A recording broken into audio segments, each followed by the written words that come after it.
Hey guys, this is the first video for Unit 2. So we're on Unit 2 linear relations, specifically graphs. We'll do equations next unit for Unit 3. So we're in the Common Core 8 EE5 and 8, there should be a point there, EE6. Okay.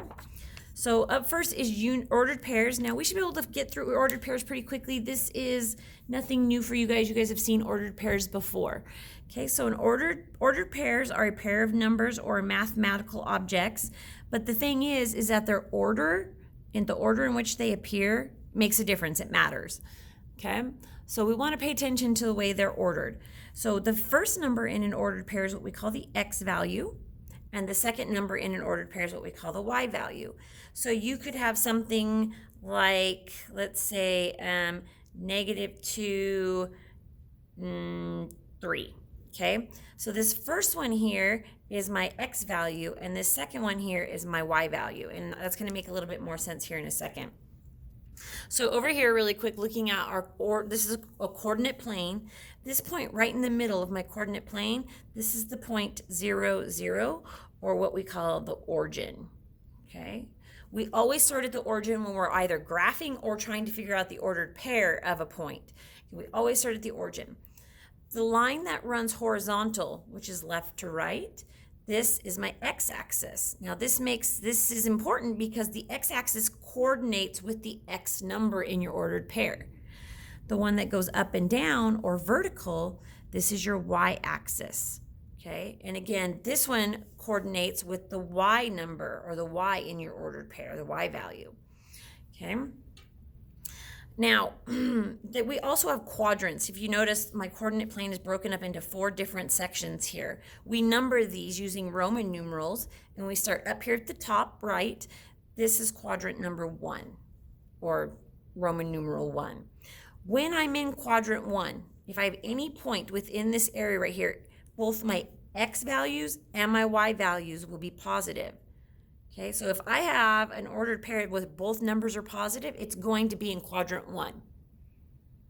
Okay, then we move counterclockwise around, so we come over here to 2. In quadrant 2, my x values will actually be negative and my y values will still be positive. Okay, then we come down to quadrant 3. Here, my x and my y's are going to both be negative. Then over here to quadrant 4, where my x's are positive, but my y's are negative. So if I look at this ordered pair right here, I should know which quadrant it's in without even graphing it. So I have a negative x and a positive y, negative x, positive y. It's going to be somewhere here in quadrant 2. If I'm to graph this. Okay, so now let's figure out what these numbers mean and how we use them. So this first number, if it starts off with a 0, we don't move. We just stay right at the origin. Okay? Now, because I'm moving along my x-axis, which is this one that goes right or left, if it's a positive number, I'm going to move to the right. Okay, so what that means is if I have a positive x from the origin, I'm going to move this direction. If it's a negative direction, I'm going to kind of move backwards. I'm going to move to the left. Okay, now it's kind of the same thing for y, except we're moving along an axis that goes up and down rather than left or right. So if my y is a 0, I don't move again. Okay.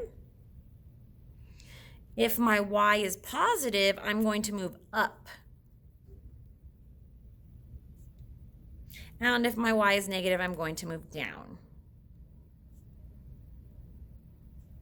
Okay. So here's just a couple steps on how to either plot a point, or you can use these same steps on how to figure out what the ordered pair is for a point that's already been plotted. So we're going to start at the origin, or the point 0, 0, and we're going to use our x value to move right or left. And then I'm going to use my y value to move up or down. And then I'm going to plot the point or graph the point. Okay, whichever one. All right, so let's do our example that I wrote up there on the top really quick. So using this example, I'm going to start at 0. And this negative tells me to move left because it's my x value. So I'm going to move left 2 times. So 1, 2.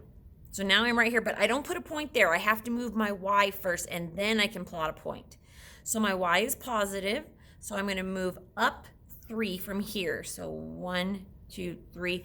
Then I'm going to plot my point. Okay? All right. So with these ones right here, because you're watching a video, you're not going to do it with partners. You're going to do it on your own. These ones right here, you're actually doing the opposite. You're going to go from a point and figure out what its ordered pair is. Again, you still start at 0, 0. So I'm going to figure out the point for A. I start at 0, 0. I need to determine, did I go left or right to get to A? Well, I went right. So if I go right, I'm going to have a positive x value. Okay? How many did I go right? Well, A is right here, so I went 1, 2 over. So that's a positive 2. Okay. Then I need, for my y value, I need to say, okay, did I go up or down? If I went up, it's positive. If I went down, it's negative. So if I go up, in this case, I went up 1, 2, 3, 4. Since I went up, it's positive, and then I went up 4, so it's positive 4.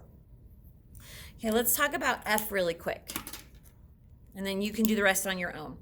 So what you're going to do, again, you're going to start at 0, 0, and this time f is right here, so I'm looking to come right about here.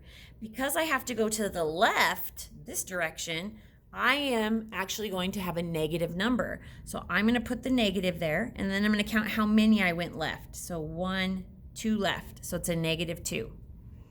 Now from here, I don't go up, I actually go down to get to f. So if it's down, again, it's going to be negative. Okay, so I'm going to go down 1, 2, 3, 4, so that's a negative 4. Now you should know by looking at where these points are at, what their numbers are going to be. So if they're in this area right here, they're going to both be positive. If they're in this area right here, they're going to be a positive x but a negative y. Okay, you can tell that by over here. Now if they're on the line, that's a little trickier. Those are going to have a 0 involved in them. Okay, so you're going to do this one on your own, and then I want you to come down here and do these ones on your own. This is plotting the actual points using the ordered pair, and make sure you label. So for example, positive 3 means I go from the origin to the right 3, and then I go up 2, and I plot my point, and I'm going to label it A. Okay, so pause the video, finish these, and then come back. All right, so we'll go over those later. Unit rate. Now we're going to talk about unit rate. So unit rate is a rate. A rate is a special kind, sorry goodness, of ratio, which remember is just another fancy name for a fraction, where the two amounts being compared have different units. So here's an example. This, I can make a unit rate out of, or I can make a rate out of this. So I've got 3 cups of flour to 2 tablespoons of sugar. So I'm comparing cups of flour to tablespoons of sugar here. So I would put 3 cups flour to 2 tablespoons. I'm trying to remember what I think that's the abbreviation for tablespoons of sugar. Okay, so this is a ratio of 2 units being compared. Okay, so the unit rate is a rate. It's one of these rates that we're just talking about up here that has 1 as the denominator. Remember, the denominator is the bottom number. So this is a rate, but in order to make it a unit rate, we would have to change this denominator to a 1 by dividing everything. So this is also the change in y, which is a vertical change, over the change in x, which is our horizontal change. Okay, so unit rate is also known as rate of change also. So you might hear these interchanged. So unit rate is the same as rate of change.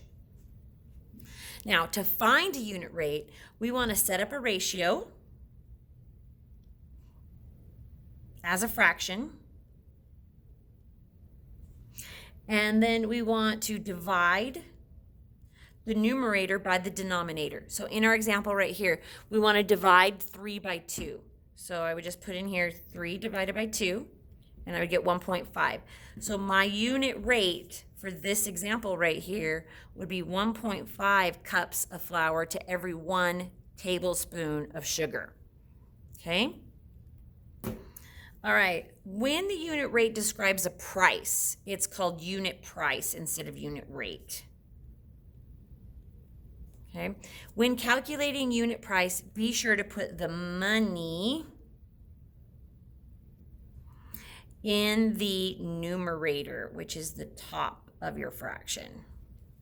Okay, we'll be doing a lot with money, so this is helpful. Anytime you have money, put it on the top of your fraction. All right, so let's do this one together, and then you'll do this one down here. It says with partners, but because you're on a video, you're going to do it on your own. So it says Samantha buys cans of soda for four cans of soda for $2. What is the unit rate or rate of change? Now remember, unit rate means I have a denominator of 1.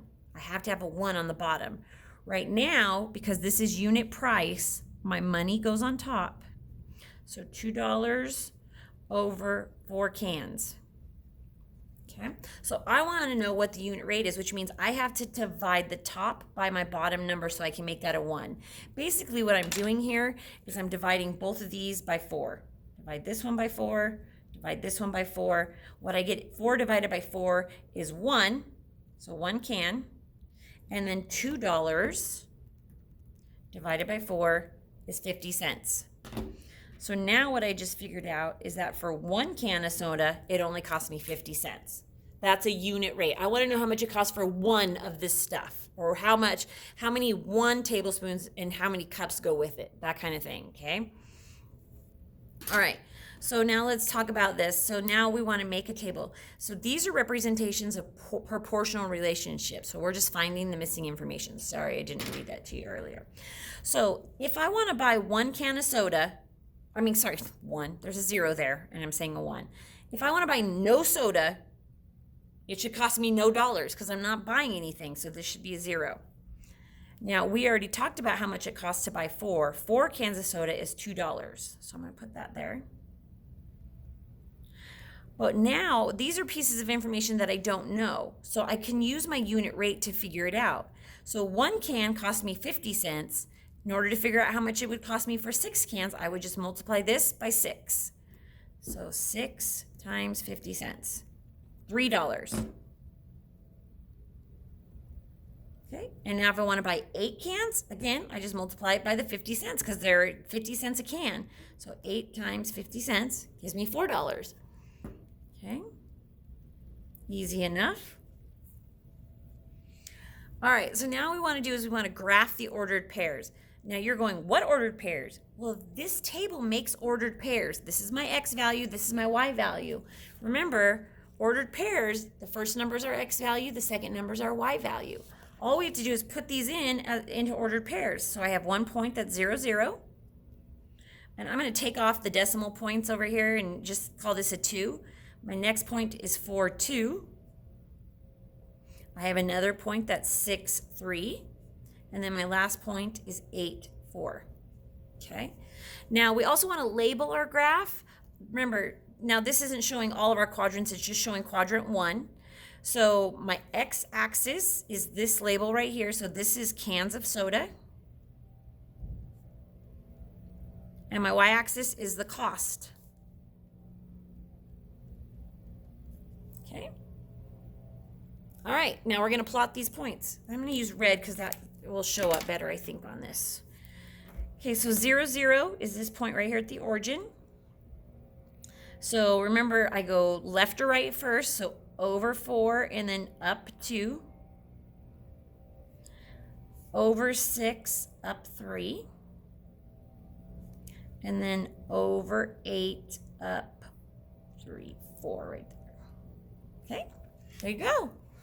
That is, and you can connect these points. Now you don't have to, but you can. Okay.